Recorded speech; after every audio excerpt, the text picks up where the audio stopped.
What's up, tea whiskers? It seems like there's two types of matcha drinkers, those who drink a bowl every single day and those who get Starbucks lattes. But regardless of where you fall on that spectrum, we're gonna talk about a matcha today that's just gonna make you drool and be an absolute sensational heaven. Hey, I'm Dart. This is the Gokou from Uji, Japan. It is a 2023 single cultivar powdered matcha, $36 per packet, 20 grams instead of the typical 30, and it's $1.80 per gram.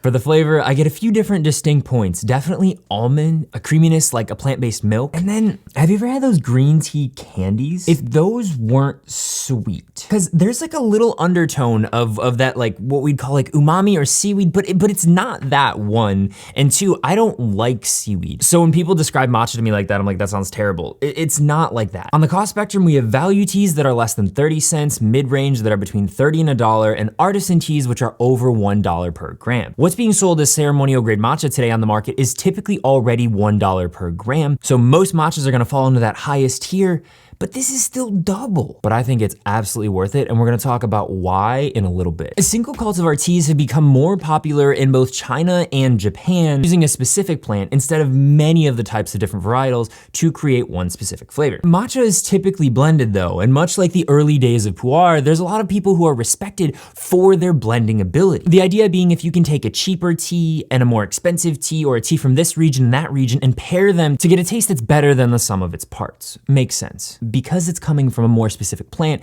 it's always going to drive up the price. Think of a wine. If you look at like a boxed wine, it's just gonna say red wine.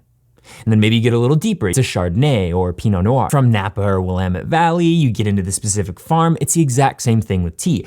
Because you're looking for a single type of tea from a single type of region, it drives up the price because there's less plants that fit into that category. Green teas are different than pretty much every type of tea. They're a little bit more fickle. They don't go bad per se, but their freshness is really ideal within the first year. And honestly, most matcha drinkers will tell you it's a much shorter time than that. Matcha is a highly refined type of powdered green tea. Its exposure to sunlight will control the taste, and most producers that I know will recommend that you actually drink it within a month and that you store it in a fridge, which almost gets to the price. There's just a lot more that goes into it than toss your pu'er cake on the shelf. I mentioned this is from Uji, Japan, which you may have never heard of. It's a small city 20 miles south of Kyoto, and Kozanji Temple is one of 3 temples in Kyoto, but specifically the one where it's thought to have been the first place where matcha was produced. So that's to say there's been matcha going on for a long time in Kyoto and Uji. Getting matcha ready is a little bit different than every other type of tea. We're gonna use 2 almond-sized scoops between 70 and 80 degrees Celsius. I tend to always brew my green teas on the cooler side. I just don't wanna lose any of those possible flavors up top. One difference between a Japanese chawan and a Chinese tea bowl or gaiwan or anything you're using is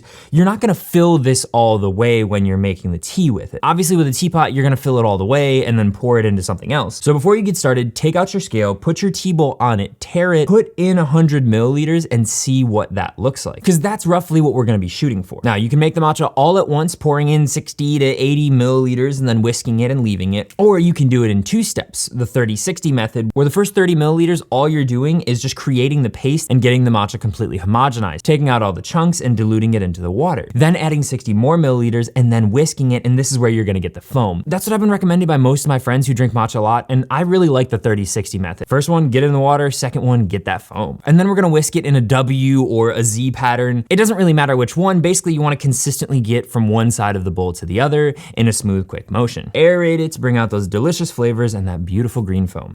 Sometimes I wish that looking at loose tea was this simple. As far as matcha goes, the more green, the better. And this is about as green as it can get. There's no brown in this. I mean, it is neon green. Neon sounds like it's fake though. This is like as much green as you can get in natural green potency. Like think of like a really bright green dye or something like that. For me, and likely you as well, the sensation is a huge part of why you're drinking specialty tea. And some teas are just good, they taste good. Some are great and some are sensational. This is sensational. It brings you places and it is absolutely amazing. Honestly, at this price, it better, right? You get that whole body sensation. I get this creamy, sweet umami smoothness in my mouth. I mean, it's just smooth, smooth, smooth going down. Slightly thick body, not super thin, but I also make my matcha on the thicker side as well, but it's thick, but it goes down smooth. Like cooked pu'er, I feel like is smooth, but you feel the body of it as it comes through, right? And if you use a clay teapot, it softens it and that, but this just flows. The foam hits the top of your mouth and teeth and the liquid just smoothly